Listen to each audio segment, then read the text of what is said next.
All right.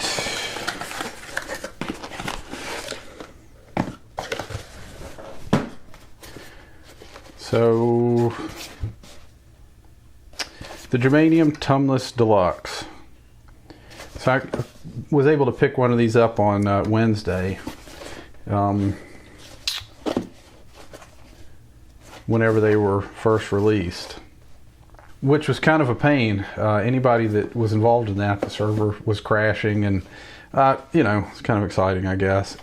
Anyway, another pedal I probably really don't need, but yeah, so I'm just going to open it up and take a look at it here and just do a few quick sound samples. And I don't have a regular Germanium Deluxe to compare this to. I have an original Tumnus, the small one, so I'll probably just try to compare that, the original Tumnus, with this, and just try to get the settings as close as possible, just so you can kind of hear how much different, if at all, they really sound. So let's see what's in the box. Nice box, good packaging. Some bubble wrap.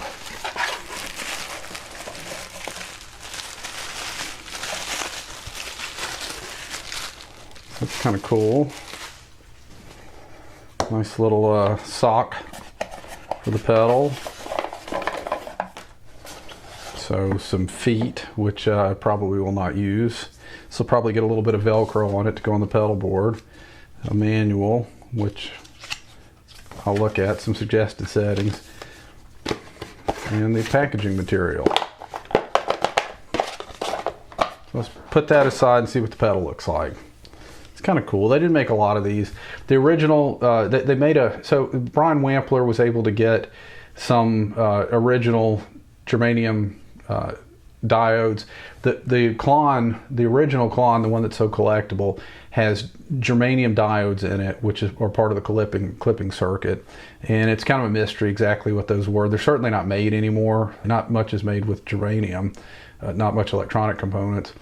And so there's always been some discussion. A lot of the circuit copies obviously don't have those germanium diodes, and they have to use something comparable. A lot of them are done with silicon. I think the original Tumnus is silicon diodes, and it sounds really good. Everybody likes that pedal. But Brian Wampler found some of the original style diodes, a limited amount, and he said that he bought all of them and made as many of the germanium pedals as he could, Germanium Tumnus pedals. And last year he released a batch of the original size Tumnus pedals. I don't have one of those. And then this week he used half of the diodes for that. This week he released the deluxe version.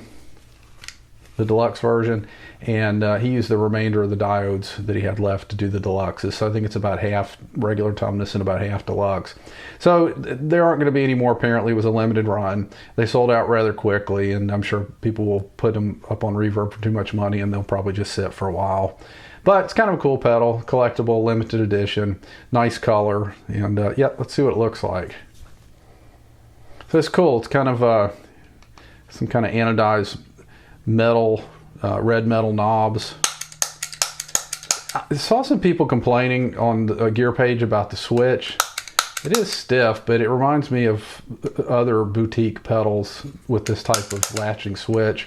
Although I'm not sure exactly how this works, because it does have a button on the side to put it into true bypass or buffer bypass mode. I think that's something that was added to the KTR pedal, which Bill Finnegan, who built the original Klons, he makes a newer version of that called the KTR. The original Klon was just a buffered output.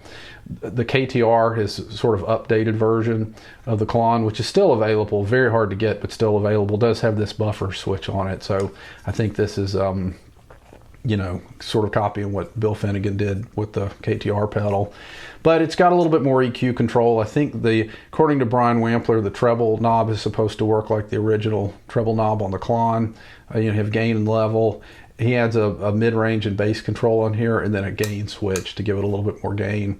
So it's supposed to sound like the original Klon if you sort of set the EQ controls flat and have the gain in the lower gain position, or like the original Tumnus, I guess I should say. And I guess we'll see. We'll see how close it is to the Tumnus. Probably slightly different because of the germanium diodes. And I think he had to redesign the circuit slightly too for these diodes compared to the silicon ones that were in the Germanium Tumnus Deluxe. So yeah, I'm gonna do a couple of just quick sound samples and compare this so we can hear what it sounds like, and then compare it to the regular Tumnus pedal too, as close as I can get it to that pedal. So yeah, let's check it out.